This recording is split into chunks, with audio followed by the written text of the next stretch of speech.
Hola, ¿qué tal amigos? Soy Raquel Reguera. Y yo soy Daniel Beltrán. Bienvenidos a Punto de Encuentro. Bienvenidos una semana más aquí a Punto de Encuentro. Nosotros felices de poder estar con todos ustedes y hoy empiezo directamente con una pregunta. ¿Cuál creen ustedes que ha sido el peor año de la historia?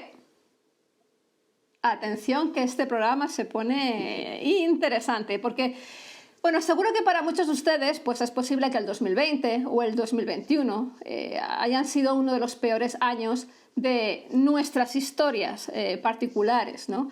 Obviamente todo lo que conlleva la pandemia, bueno, pues las mascarillas, la enfermedad, la muerte, ha sido la verdad es que bastante difícil y duro. Pero, Daniel, ¿podemos decir que esta pandemia del COVID-19 ha hecho que estos años sean los peores, como algunos piensan por ahí, de la historia?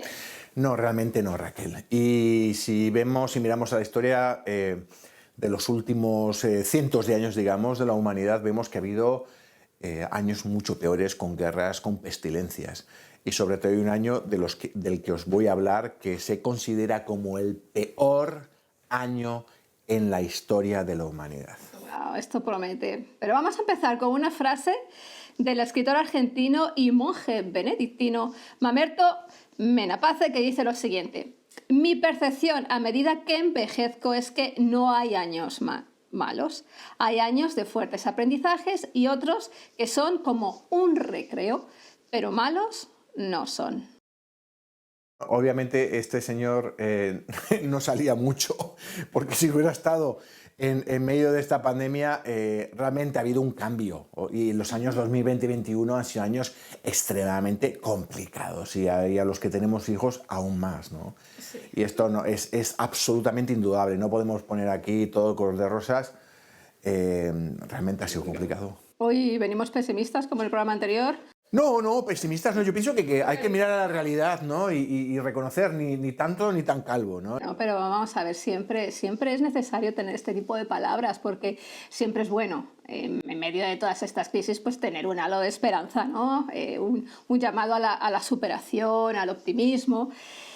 Pero bueno, está claro que, como muy bien ha dicho Daniel, estos últimos años han sido difíciles y espérate, Daniel, que estamos solamente en abril de 2022, pero es que este año también promete, ¿eh? Porque mira, empezamos, que yo recuerde, con una erupción volcánica masiva frente a la costa de Tonga.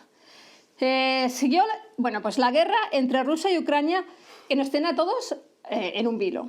Luego la pandemia con sus idas y venidas, que si el virus cambia, que si no cambia, que si muta, que si no muta. El caso es que los trastornos económicos que todo esto está suponiendo están haciendo que el 2022 pues, sea también un año un poquito complicado. Y de hecho, muchos ya lo están catalogando todos estos eventos del 2020, 21, 22 como parte de ese acontecer apocalíptico. Incluso los agoreros, bueno, pues los adivinos o los profetas del juicio final más avispados, pues todavía siguen sin enterarse, a mi parecer, de las palabras que dijo Jesús en Mateo 24:36 y bueno, pues quieren seguir avivando su orgullo ante la hinchada confianza que le da a sí mismo el conocer o el tener una información que el resto de la población desconoce, ¿no?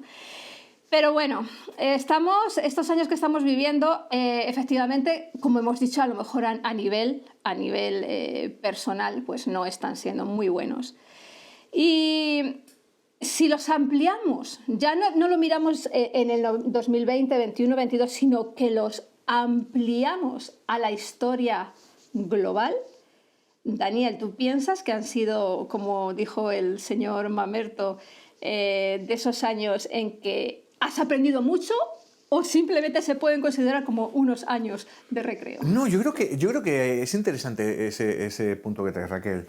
Hemos aprendido muchísimo, pero hemos aprendido muchísimo, y no quiero ser negativo, hemos aprendido muchísimo de cómo es la condición humana y cómo son las sociedades actuales, donde hay muchísimo de fachada, pero al fin y a la postre el corazón sigue estando entenebrecido, Raquel.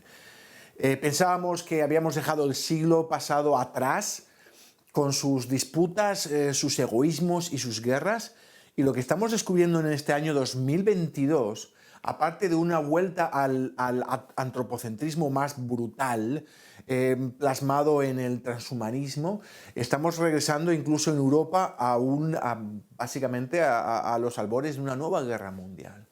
Y creo que esto lo hemos aprendido. Hemos visto la labor encomiable de algunos que ayudan a la población mundial, sobre todo me refiero a la clase médica o a personas que trabajan en el ámbito social, ayudando a personas desfavorecidas. Pero por otro lado hemos visto algunos que, enarbolando la bandera de la libertad, se han olvidado del sentir de muchos y de la muerte de no pocos, Raquel. Y creo que esto es lo que nos ha enseñado. También nos ha enseñado, yo creo, Raquel, que somos mucho más duros de lo que pensamos y que nuestros hijos, que pensábamos que eran tan débiles y que no iban a ser capaces de pasar por todo esto, lo han hecho, yo creo, en mi caso por lo menos, mucho mejor que yo mismo. Sí, bueno. Bueno, ahora ya hemos hablado en programas anteriores de las consecuencias de esta pandemia, ya no solo las consecuencias médicas, sino las consecuencias sociales, económicas y psicológicas. Y bueno, ya a lo mejor las mascarillas y la enfermedad la estamos dejando atrás, pero todavía pues hay una serie de cosas que están marcando nuestra conducta y sobre todo la conducta de los adolescentes, y a lo mejor hacemos un programa acerca de esto, porque es muy interesante lo que está surgiendo ahora. Pero la verdad es que, y retomando el tema que expuse antes de todo esto del pensamiento extremista o catastrófico o apocalíptico, la verdad es que ante la serie de desastres naturales que están ocurriendo en el mundo, bueno, pues es normal pensar o tener ese pensamiento de que efectivamente, pues estos acontecimientos están marcando ya el final de los tiempos. Cristina Peppard, profesora adjunta de Teología, Ciencia y Ética de la Universidad Fordham, apunta lo siguiente: los eventos de clima inesperados y cataclismos siempre han llevado a la gente de todo tiempo y espacio a buscar explicaciones. Es atractivo para ciertos segmentos de la población percibir ciertos eventos no previstos y de tipo apocalíptico como concordantes con un discurso en particular. O Richard Hedges, profesor de estudios religiosos de la Universidad de California en Santa Bárbara, hablando específicamente de aquí de los Estados Unidos, dice lo siguiente: las fantasías sobre el final de los tiempos han sido una parte central de la religiosidad estadounidense desde el principio, de manera que no debe sorprendernos que mucha gente tenga este enfoque. Me parece interesantísimo, Raquel. Muy interesante. Y aparte del programa que he apuntado anteriormente, tengo otro programa cociéndose por allá atrás, increíble, sobre cómo en las diferentes épocas ha habido acontecimientos que han marcado diferentes profecías sobre el final de los tiempos. E incluso ahí, pues a lo mejor reformadores que dices, no puede ser, pues tienen incluso fecha de cuándo iba a ser el final de los tiempos. Obviamente no acertaron, pero ahí tengo otro programa guardado. Sí, y en estos días hemos visto que esto está ocurriendo también. Hace no mucho alguien muy conocido en el mundo evangélico norteamericano lanzó la profecía de cuándo iba a ser el final de los finales y se tuvo que echar atrás, ¿sí? Obviamente los acontecimientos que vivimos pues nos hacen sospechar que está pasando algo, y ya con todo lo que hemos estado exponiendo del cambio climático, pues la verdad es que las cosas no pintan bonitas. Sí, pero ¿sabes qué, Raquel? Yo creo que cuando miramos a esta crisis, ¿no?, a lo que está ocurriendo, a esta crisis sanitaria, hay personas que miran a esta crisis sanitaria como el parangón, como el punto final, como la demostración final. Pero realmente yo creo que tenemos que empezar a cambiar un poquito el punto de mira. Porque lo que está pasando con esta pandemia, que ha sido muy grave a nivel mundial, no es más que una pieza más de lo que va a venir aconteciendo. Y yo no quiero ser, y no estoy dando una profecía, estoy siendo lo más pragmático y lo más riguroso y analítico que puedo. Pero durante años, en la historia de la humanidad, cada vez que ha habido un cambio climático, ha habido una serie de acontecimientos, y ha pasado con erupciones volcánicas, ha habido acontecimientos que han tenido que ver con cambio en el orden mundial, en el mapa geopolítico, con hambrunas, con sequías, con la aparición de enfermedades. Y lo que tenemos actualmente no es otro que el gran cambio climático. Porque a diferencia de erupciones volcánicas del pasado, donde la temperatura bajaba, en estos días lo que tenemos es que está aumentando la temperatura y que no hay parón, porque es algo que se debe a la mano del hombre en la naturaleza. Y es algo que no va a durar 4 o 5 años, sino que va a durar 30, 40, 50 años, con lo cual esta serie de cambios y de problemas se van a suceder uno detrás de otro. Sin embargo, Daniel, todos estos acontecimientos que la ciencia nos está exponiendo y como tú bien nos estás contando acerca del cambio climático, son unos hechos que son reales, que son evidentes, porque hay pruebas fehacientes de que esto es real, no son unas opiniones ni unas ideas que se le pasa a alguien por la cabeza. Sin embargo, la forma en que nosotros tenemos de aceptarlo, como consecuencia de que todo es relativo, pues son muy relativas, ¿no? Porque obviamente ya no importa en sí la realidad, sino que lo que importa es la percepción de esa realidad, ¿no? Y de hecho, ante un mismo dato, bueno, pues a lo mejor a algunos pues les da igual y prefieren mirar hacia otro lado. Por ejemplo, el caso del cambio climático, sin embargo, bueno, pues otros se vuelven súper conspiranoicos y toman posiciones bastante, a lo mejor, extremas. Bueno, en caso del cambio climático yo no creo que nada sea extremo, ¿no? Pero obviamente estamos en ese punto, que aunque haya unos datos determinados, ya la realidad no es lo que importa, sino que es la percepción de esa realidad, ¿no? Sí, y con el cambio climático estamos viendo ambas posiciones. Por un lado tenemos la posición de los que lo niegan todo y dicen que el cambio climático es un nuevo plan del orden mundial para desestabilizar a la sociedad y que se inventan mentiras una detrás de otra para dominarnos. Pero por otro lado tienes a las personas que todo lo explican a través del cambio climático. Eso me recuerda un poquito a la gente que en ciencia lo explica todo por evolución. Cada vez que nos saben algo, resultado de la evolución, pues eso tampoco vale. Pero como he dicho, ¿no? Una cosa es la realidad y otra cosa es la percepción, y esto es muy, pero que muy interesante. Ya decía Immanuel Kant que no vemos las cosas como son, sino como somos. O Marco Aurelio, que hoy yo vengo con unos aires de Reinona tremendos, decía que lo que oímos es una opinión, no un hecho. Lo que vemos es un punto de vista, no la verdad. Y qué interesante, ¿no? Sí. Hasta qué punto incluso los propios científicos no nos están dando un punto de vista, y no es en sí el apego fiel y claro a la verdad, ¿no? Así es, y creo que esto, y creo que yo creo que las ideologías, sobre todo a nivel político,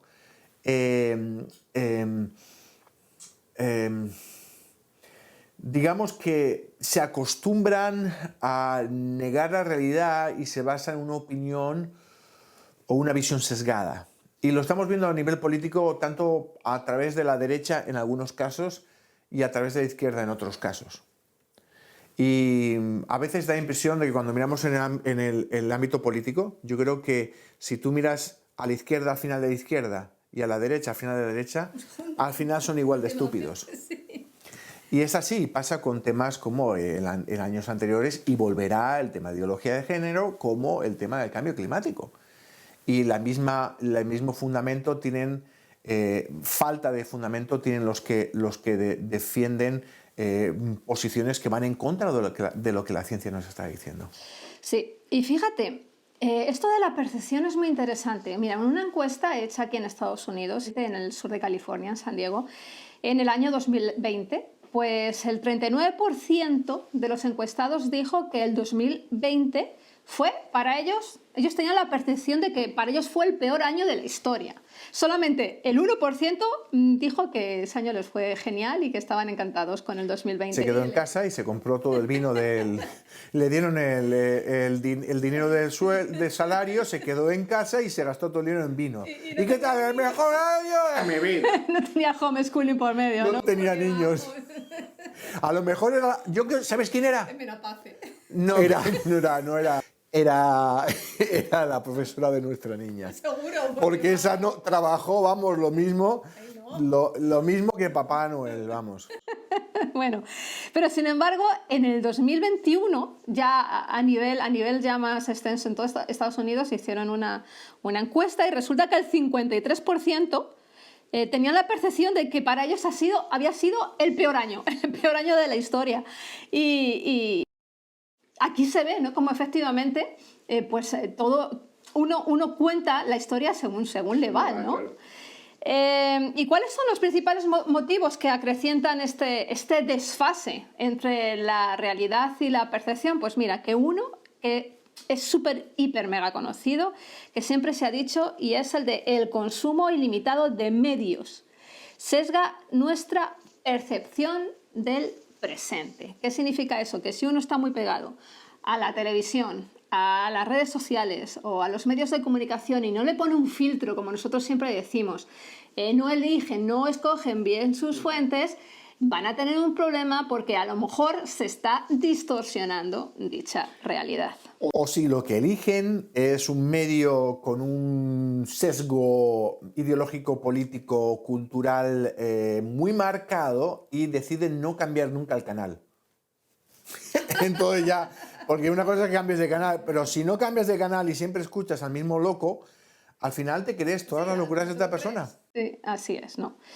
Y aunque parece que las noticias actualmente son las más chocantes, la idea de que el consumo mediático afecta negativamente a nuestra percepción del mundo no es algo nuevo. Ya en 1968 se puso en marcha una investigación en la Facultad Annenberg de Comunicación de la Universidad de Pensilvania, denominada el Cultural Indicator Project, en la que se convirtió en uno de los primeros estudios exhaustivos de la influencia en aquel entonces la televisión en las actitudes y percepciones de los espectadores estadounidenses. Y el estudio descubrió pues una correlación directa entre el tiempo que se pasa viendo la televisión y la probabilidad de que el espectador perciba el mundo como algo más aterrador o peligroso. Es un fenómeno que se llamó síndrome del mundo cruel. George Gardner, que fue uno de los investigadores del estudio, descubrió que los espectadores que veían programas de televisión violentos solían creer que la violencia era totalmente habitual en la vida real. Y esto concordaba con su teoría del cultivo, que proponía la hipótesis de que cuanta más televisión veía la gente, más empezaba a creer que la televisión reflejaba la realidad, en lugar de, pues de darse cuenta de que lo que le hacía la televisión era manipular un poco la realidad para tener un poco un efecto dramático, ¿no? Para tener más audiencia, ¿no? Entonces, las investigaciones modernas han respaldado esta idea, pero los efectos no siempre son negativos. Según Mesfin Awok-Bekalu, investigador que estudia la relación entre las redes sociales y la salud pública en la Facultad de Salud Pública de Harvard, dice que todo depende del medio del consumo y de cómo se usa. Sí, mira, y esto lo hagamos, ¿verdad?, esta semana, en que nos estamos replanteando un poquito, yo por lo menos, en cómo lleno más los espacios, ¿no? Hemos quitado la televisión de casa, tenemos una serie de aplicaciones o de lugares que estamos visitando y es importante encontrar bien las fuentes, ¿no? Y lo que estamos haciendo, por ejemplo, yo a nivel intelectual, a nivel científico, de divulgación científica, es conectarme. Y me doy cuenta de que si lo hago bien, voy a salir ganando. No estar viendo los 4 o 5 canales que hay en televisión que te repiten lo mismo una y otra vez. Guerra, guerra, guerra, guerra. Actualmente es guerra, guerra, guerra. Y han cambiado el COVID por la guerra, y después lo cambian por las elecciones, y después por las primarias, y después por... Y lo que es importante a nivel intelectual es saber de dónde vienen los medios, seleccionarlos y buscarlos para que te enriquezcan, para que te hagan crecer y no para que te hundan en la miseria.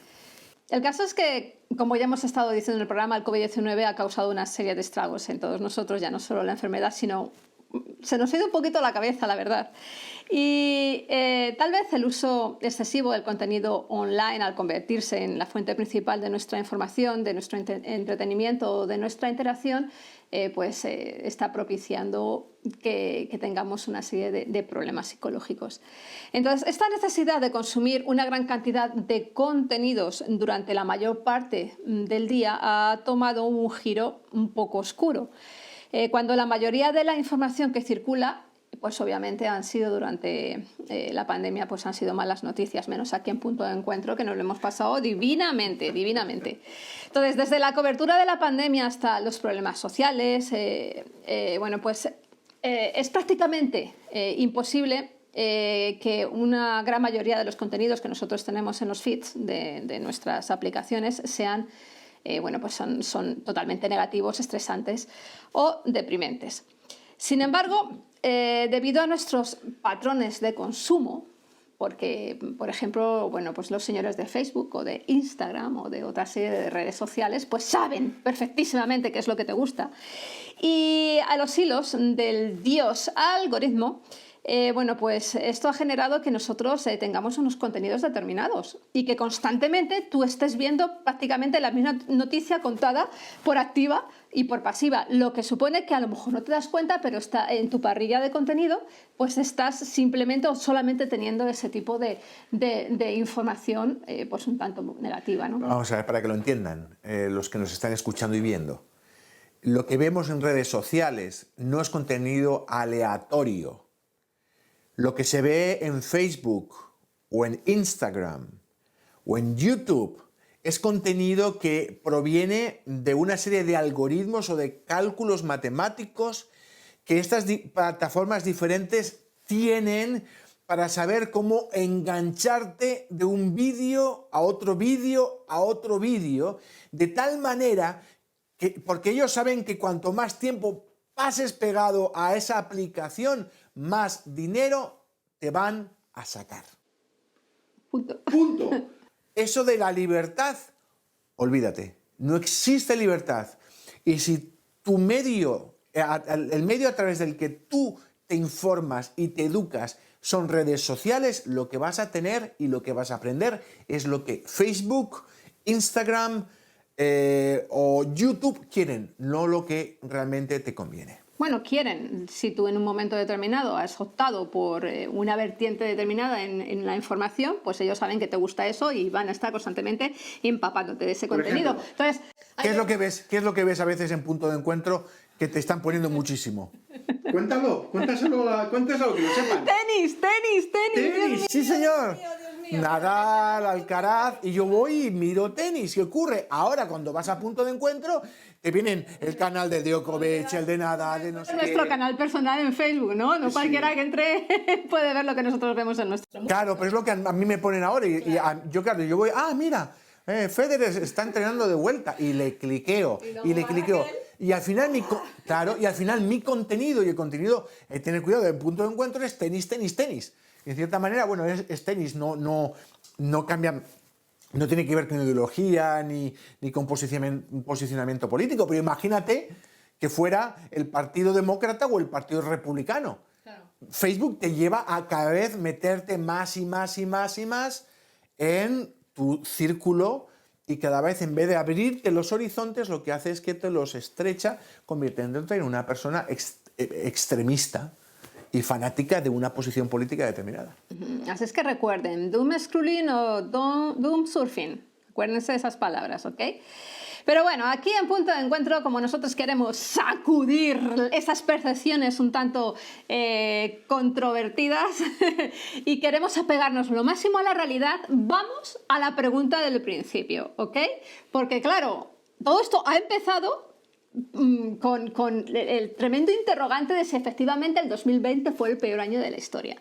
Así es que, Daniel, ¿nos puedes decir cuál ha sido el peor año donde nos hubiera tocado vivir? Pero de la historia, ¿eh? No solamente los últimos 10 años, de la historia. Vamos a ver, de la historia reciente de la cual se tiene, digamos, que evidencias documentales, podemos hablar, ¿de acuerdo? Los últimos cientos de años.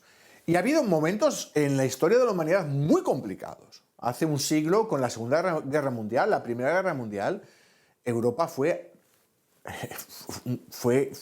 la situación en Europa fue terrorífica. Pero podemos mirar hacia atrás. Las pestes, por ejemplo, plagas. Pero hay una cosa muy interesante, Raquel, que hemos estado hablando del cambio climático, ¿verdad? Pues hay una serie de estudios que muestran que las peores pandemias han ocurrido después de eventos que han disparado cambios climáticos. Y estos eventos son el mismo tipo de evento, que es una erupción volcánica masiva. O sea, primero ha habido una erupción volcánica, luego ha habido un cambio climático como consecuencia de la erupción volcánica y luego una pandemia. Ha habido pandemia, ha habido hambre, ha habido guerras, ha habido muertes, ha habido cambio geopolítico. Y si te das cuenta, es lo que estamos posiblemente en los albores de una nueva sucesión de cambios. Hemos empezado con una pandemia. Ahora estamos entrando en terreno de guerras ya a nivel en Europa. Hay migración de poblaciones, sobre todo en Asia, debido al cambio climático y el aumento de las inundaciones. Esto es nada más que el inicio de lo que se avecina muy probablemente, sobre todo porque mientras que hay una erupción volcánica y la erupción volcánica que hay en el pasado para y tiene un final, en el caso del cambio climático debido al efecto de los gases invernaderos, de los gases invernadero, este cambio climático no se va a parar hasta dentro de unos años, hasta que el hombre decida parar la emisión de este tipo de gases, ¿no? Y fíjate, Raquel, posiblemente el peor año o el peor periodo de la historia reciente de la humanidad se data en el año 536. ¿Qué es lo que ocurre? ¿Qué es lo que dispara este cambio climático en el 536? Pues es lo que se conoce como un invierno volcánico. Al menos se produce la erupción de dos volcanes en el mundo, uno en el 536 y otro en el 540, agravando la situación que ya existía. Se piensa que en el 536 fue el Krakatoa, que está en Indonesia. Este volcán lo que hace es que no solo es que estalla, es que colapsa. Se produce la formación de una caldera enorme y estalla. Al estallar lanza a la atmósfera toneladas y toneladas de polvo volcánico que se mantiene en la atmósfera. Uno podría pensar, no, bueno, este polvo volcánico, como pesa, aunque sea poco, finalmente va cayendo por el efecto de la gravedad y vuelve a sedimentarse. Pero ¿sabes lo que ocurre, Raquel? En capas altas de la atmósfera, debido a la rotación de la Tierra, se mantiene corrientes de aire en movimiento, con lo cual cuando llega a esos niveles, esta nube que cubrió toda la Tierra, Raquel, se mantuvo durante año y medio, en el 536 y también en el año 540. ¿Por qué produce? ¿Cuáles son las consecuencias? La consecuencia es, la Tierra se calienta gracias a los rayos solares. Claro, eso es un filtro, ¿no? Claro, que se reflejan en la Tierra y calientan la corteza terrestre. ¿Qué ocurre? Si tienes una nube alrededor de toda la Tierra, en la atmósfera, de polvo, lo que hace este polvo es filtrar parte de esta radiación solar que no llega a tocar a la corteza terrestre, con lo cual se pierde calor.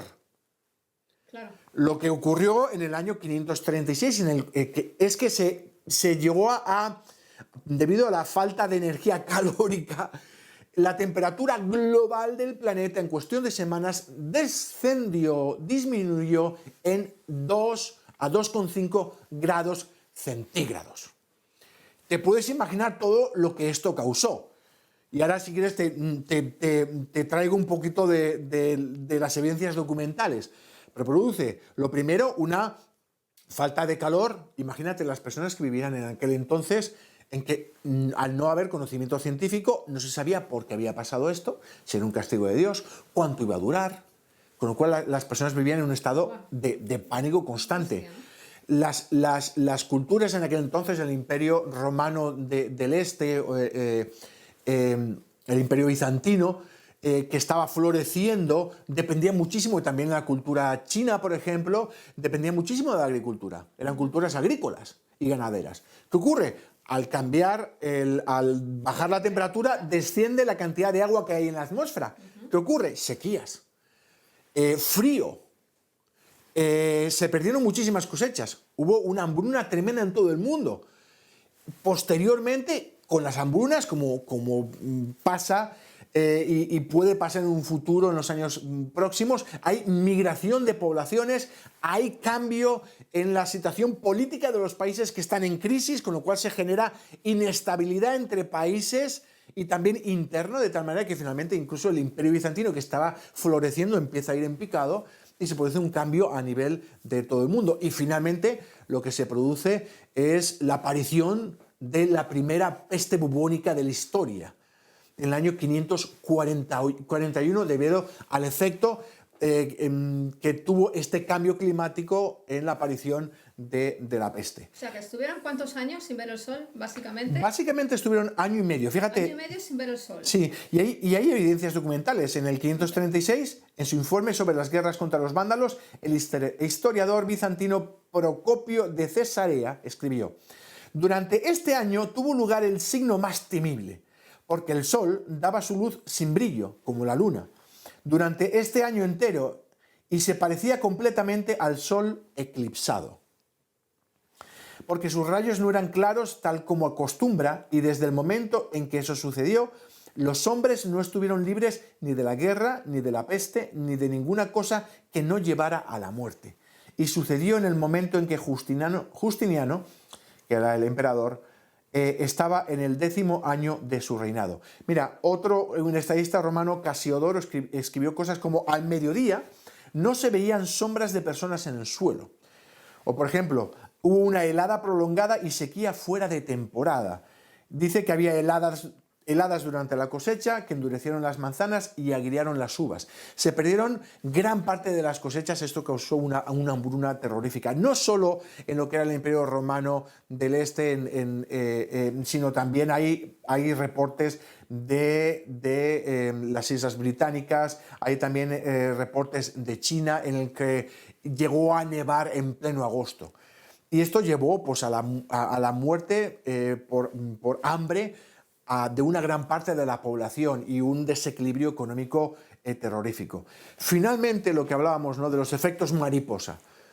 En África, digamos en el centro-este de África, se produce la aparición, el primer brote de peste conocido en la historia, de peste bubónica, debido a la bacteria Yersinia pestis, y pasa de ratas y roedores a humanos.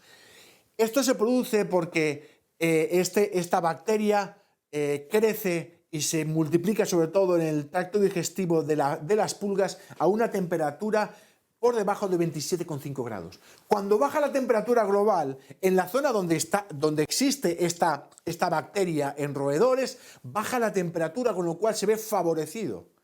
Y se produce un brote que salta a humanos debido a la globalización, porque había un mercado de marfil desde la costa este africana hasta Constantinopla, pasando por Egipto. Lo que ocurre es que junto con en los barcos en que se transportaban este marfil, toneladas y toneladas de marfil, también se transportaban personas enfermas y también ratas infectadas y pulgas que pegaban la peste del roedor a humanos. Esto básicamente del año 541 al 49 fallecieron una cuarta parte de la población mundial, lo cual son entre 25 y 50 millones de personas. Imagínate haber vivido en aquel entonces. Fíjate, en aquellos años, ¿no? Primero, no veías el sol. Se veía el sol, se dice que veías el sol únicamente más o menos 2 horas al día. Pierdes cosechas, hay hambre, hay inestabilidad política, guerras y por último aparece la peste bubónica. Si hemos temido los efectos del COVID con un 1 a un 2% de mortalidad, imagínate con una peste bubónica sin saber realmente ni tener los medios para frenarla, que se llevó por delante al 25% de la población. Por eso, mi querida amiga, realmente el 2020 no ha sido ni por asomo el peor año de la historia de la humanidad. Pues la verdad, Daniel, que este año, recuerden, el 536 para enmarcar. La verdad es que yo creo que sí que se ha ganado la medalla del peor año de la historia. Es que imagínense, o sea, yo solo pensar que esa gente se levanta por la mañana y de repente ve que no sale el sol y así durante un año. O sea, no sé, yo me hubiera vuelto loca porque además no sabían por qué era. Claro, imagínate que aparte vas y claro, que ves tus cosechas se echan a perder, porque además en verano hace 2 grados por debajo. Date cuenta que tus cosechas dependen de que el agua venga con una regularidad y demás. Tú tienes plantas aquello que puede crecer en tu terreno. Si te cambian 2 grados de temperatura por arriba o por abajo, se han cargado tus cosechas. Había incluso, no he querido entrar mucho, pero personas, se dice que en algunas partes del Imperio Romano había mujeres que se comían a sus propios bebés. O sea, hasta tal punto llegaba. Y hoy en día lo documentamos todo. En aquel entonces había muy poca documentación. Pero imagínate, si con el COVID-19 está pasando lo que está pasando en nuestro mundo, imagínate en aquel entonces, sin los medios que tenemos, y sin saber cuándo iba a terminar. Bueno, aquello debió ser absolutamente espantoso, ¿no? Sí. Entonces, según estamos ahora, no nos podemos quejar, ¿no? No nos podemos quejar. No nos podemos quejar. Sabemos que, bueno, pues el 2020 y el 2021 han sido años complicados y este 2022, pues Dios quiera que se vaya arreglando, ¿no? Pero vamos a abogar siempre por la esperanza. Yo creo que siempre tiene que haber un punto, como decíamos al principio, donde de todo tenemos que aprender, ¿no? Yo personalmente o firmemente creo que la forma que se debería evaluar un año no viene en sí en cuanto a las noticias negativas que te han posteado en tus redes sociales, sino en ver cuánto has sido capaz de aprender, cuánto has sido capaz de amar, cuánto has sido capaz de perdonar, cuánto has sido capaz de reír, ¿no? de aprender cosas nuevas y de haber desafiado nuestros propios egos y nuestros propios apegos, ¿verdad? Y en todo eso siempre vas a encontrar un punto de crecimiento. Obviamente las lágrimas están y todos hemos pasado por lágrimas, pero bueno, vamos a intentar darle un sentido diferente, no solo en cuanto a la ansiedad, la tristeza o la depresión que puede estar funcionando en nuestra sociedad actualmente, sino en dar ese sentido de, venga, vamos a luchar y vamos a salir hacia adelante. Y me quedo con dos frases de una de Thomas Fuller, que dice lo siguiente: si no fuese por la esperanza, nuestro corazón se rompería. Y otra de C.S. Lewis, que dice así: hay cosas mucho mejores delante de nosotros que aquellas que hemos dejado atrás. Así es que con este punto de reflexión les dejamos aquí en Punto de Encuentro, sabiendo y reconociendo que nuestra esperanza siempre está en Cristo. Que hay tiempos difíciles, hay tiempos duros. De hecho, bueno, él se encargó de comunicarnos durante su ministerio aquí en la tierra, de decirnos que en el mundo tendremos aflicción, pero qué bueno que él nos dejó una resolución maravillosa, que es que confiemos porque él ha vencido el mundo. Así es que os dejamos con esta esperanza, nuestra esperanza que está puesta en Cristo. Bendiciones. Hasta la próxima.